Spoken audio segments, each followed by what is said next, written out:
Okay, welcome to the first step in making our Black Forest horse ornament. This is going to be our final result. It's going to take us 3 short videos to get there. I'm going to take us through each of the major steps of the kit so you can get your ornament together without too much trouble. So this is our final project here. We see we've got a horse in a side view, our little Black Forest horse. So we're going to put that guy aside for now. We're going to look in our kit and see what we've got in here. So let's open this right up. Set the bag aside. We don't need that. This is our stuffing. We're not going to need that until the third video, so let's not set that aside for now.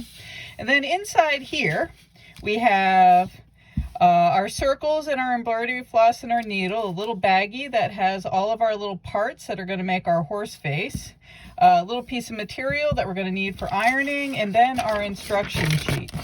So your instruction sheet unfolds so that you've got different segments here, and I'm going to take us through these instructions.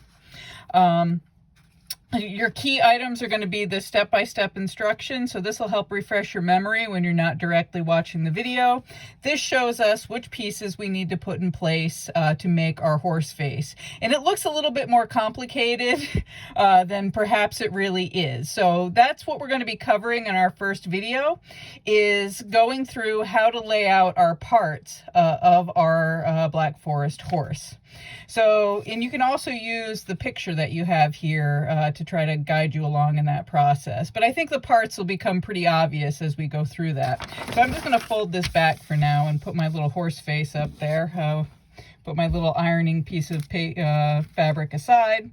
Now here we've got our baggie of pieces, and then 2 circles, our floss, and our needle. We're going to go over sewing in the second video, so we're going to take that stuff and set it aside. And we actually, at this point, only need one of our circles because the other one is going to be the back. So all of this we can take and set aside till the second video as well. So now we just need this one red circle and our baggie of parts. So we're going to take and we're going to empty our baggie of parts, being really careful because you do have a couple of really small pieces in here. Your eye and your nose and your ear are pretty small. So make sure you don't lose those. Put these in kind of a secure area. We're going to take and we're going to lay these out here and see what we've got and try to figure out what are these pieces. Well, obviously the light ones are our forelock and our mane. Those aren't going to go on quite yet. Now we got to figure out what these other pieces are. All these little parts. We've got this dark brown piece is our inner ear. We've got a black eye and nostril. And then all of these little brown pieces that we've got to figure out what to do with. So if we look at our instructions, the first thing it tells us to do is to put our neck in place first. So you have to figure out which one's the neck. So if you look at this looks like a horse face, right? So this other big piece has got to be our neck. So what part do we want to have facing upward? Well, you see that there's this little notch here. This is going to be the base of the ear that's closest to us. So that's what we want to have facing up. So if you look at this is this piece here. And it's pointed to with this little number 1, and it tells you up in the instructions that the first thing you want to do is put your neck into place. So you can see again, if you look at the diagram, we want our neck over to the left side here. So, and again, we're not sticking them down yet, so just put it down. Don't be too worried about it. We're going to have to adjust as we go. So just put your neck onto your circle. Now the next piece you're going to want to put on is our nice horse head here. So we're going to take this, and it tells you in the instructions that you want to overlap slightly, but don't completely cover that little base of the ear. So we have to figure out what kind of angle we want it on. I think that actually looks pretty good right there. Again, we'll play with it some more as we go along. But again, you're looking at your picture. Here is our horse face, and we're putting that onto our circle and kind of following the angle that we've got there. The next thing we want to do is try and put this little dark brown oval into place. This is the ear that's facing you, and it seems a little funny that we're going to put that one on first, but it gives us a good positioning guide. So that's the ear that's closest to us, and this little piece here, this is our ear that's away from us, and we want to make sure that we tuck this under the head. So again, a little funny to have the oval on first. In fact, you may want to put your oval a little bit, you know, over that outer ear, just so that we can judge how these are lined up. And again, it's going to take some fussing until you get them in a position that you're happy with. I don't know, maybe we want this a little more forward. We want his ear a little more forward. There we go. Again, it's up to you what you think looks good. So there we have 2 ears on there. Okay, so now what does it tell us in the instructions? It says, add this front face. What the heck is a front face? Well, if we see on the picture here, there's this little line here. And if you looked at a model or a horse, you'll notice that they have a fairly substantial bone on the front of their face, and that's kind of replicating it. And that's this little skinny piece here, and you can see it's a little bit curved at the bottom. That is kind of where our nostril is going to sit. The other end is going to be covered up, mostly by the forelock. So you want to look for this little curved area here, and that's going to go towards the bottom, towards where our nostril is going to go. And this is going to lay right along our face here. Right on top of it, directly on top, it should cover it up. And you see, again, we've got this little notch. I'm going to see if I can pick this up and show you. See, we've left that little notch. That's where our nostril is going to fit in. This is actually the horse's upper lip. So his little mouth is between these 2 little bumps here. So that's where our nostrils, here's our front face. So if you can see that there, we've got our front face on there. Now, the next 2 brown parts that we need to put in place are these 2 funny looking ones here. And these, again, mirror the outline. So these parts that we're adding are just giving some dimension to our ornament, so it's not just like a flat horse face on the felt. So this little kind of semicircle here, this is our cheek. And you're going to take that and put that right in the cheek area of your horse. And then this is the lower jaw. Now, you want these 2, they're going to be essentially touching each other. And again, so you've got the horse's chin, this little notch here, and you've got the notch there. You want to kind of line those up. And they're not going to overlap completely. They may overlap slightly, but they aren't designed so that the chin is going to go all the way underneath that cheek. They're pretty much going to touch up against each other so that we don't get too bulky in that area. A little overlap, not a big deal. But you, again, want to line up the chin with the chin, and everything is going to fit right on that face. So now we've got our critical parts onto our horse.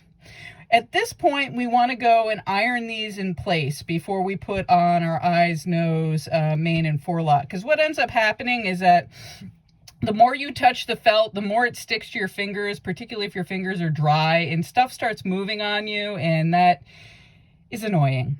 So if you're happy with how you have this laid out, now I know I just kind of got the parts in place, but I've also done this, you know, many times. But make sure before you iron this that you are happy with how your horse looks, because once we've ironed it in place, you really can't move it again if you've ironed it well. So be confident that you like where the head is and the angle that you have here and where your ears are. And once you're happy with that, you're going to take your little piece of fabric. You're going to place it over, and don't be moving your fabric around, because if you do, your felt pieces are going to stick a little to the fabric and things might move on you. So just place it over, and then I have my iron. You want to do this on an iron-proof surface. Here I'm doing it on the surface I have available, so I'm going to be really careful. Now, with this felt, this is in part polyester felt. It will melt. So more is not necessarily better in this case. So we want to take, and we're just going to press our iron down on it. You don't need to be pressing hard. Just hold it in place. You can pick it up and move it so that you're making sure that you're making contact with all of your surfaces. And you just want to pick it up and move it. Don't be scrubbing it back and forth, because you could be moving those felt pieces under that fabric, and then they're going to be out of place. And you're going to be disappointed when you pick up your fabric. So if you just keep picking up and moving it, it'll end up heating up and activating that adhesive that you have on the back of your material.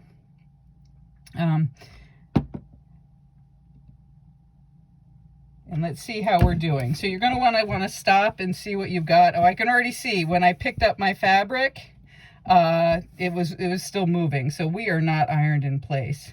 I didn't show you when we started off, but the side that you want down is the side that has sort of this white coating on it. And that's our heat activated adhesive. So we've got a bit more ironing to do here. And you can apply some pressure, but it's not pressure activated. You got to wait for the heat to activate that adhesive. And just keep picking up and moving it. I happen to have a small size iron here, because that's what I happen to have in this area, but you can use a full-size iron. There's nothing special about this iron. Look, I'm still not attached. So now the parts are kind of attached to each other, but they're still not attached to the circle. So you want to just keep checking this. I'm going to leave it on a little bit more. I do have the iron on fairly hot, kind of medium high. It's going to kind of depend on your iron and having a little patience with this. You're better off to keep checking it to see how your adhesion's coming than leaving it on too long and risk melting your felt. Melted felt is disappointing. All right, what have we got here? We're still not completely stuck. That's because I'm on a video. You know, if I was doing this normally, there would be no problem.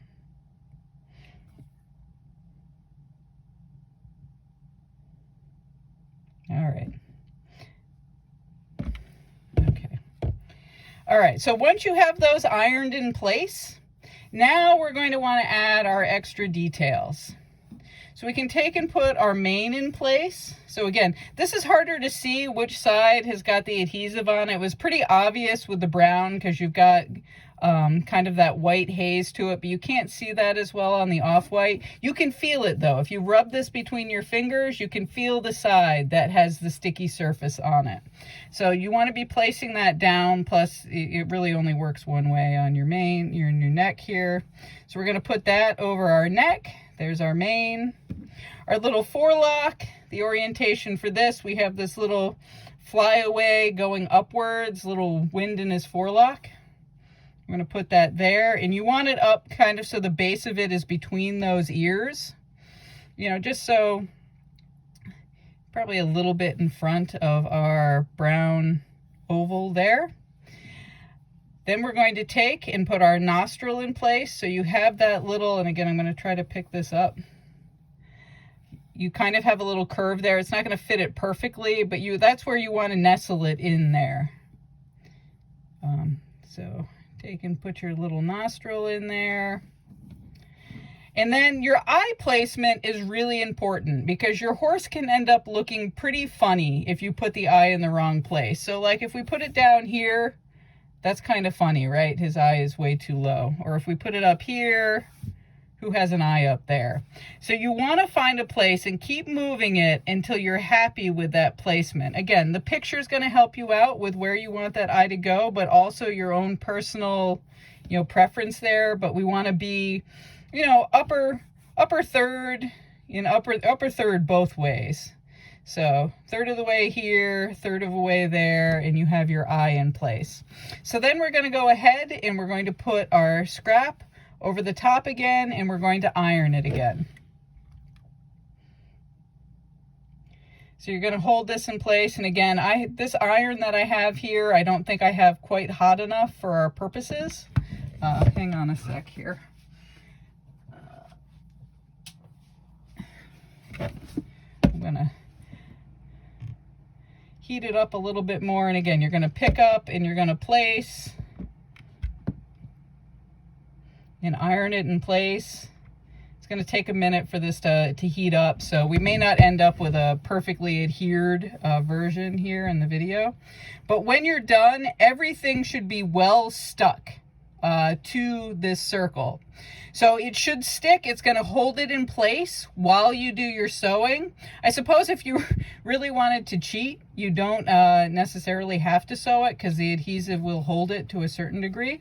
But in the second video, we're going to cover our sewing, and you'll see the different steps that we go through to get our final product there with all of our different sewing steps. So I'm going to wrap up this video here with our horse nicely in place on our circle. and we'll move on to a second video to go over the sewing process.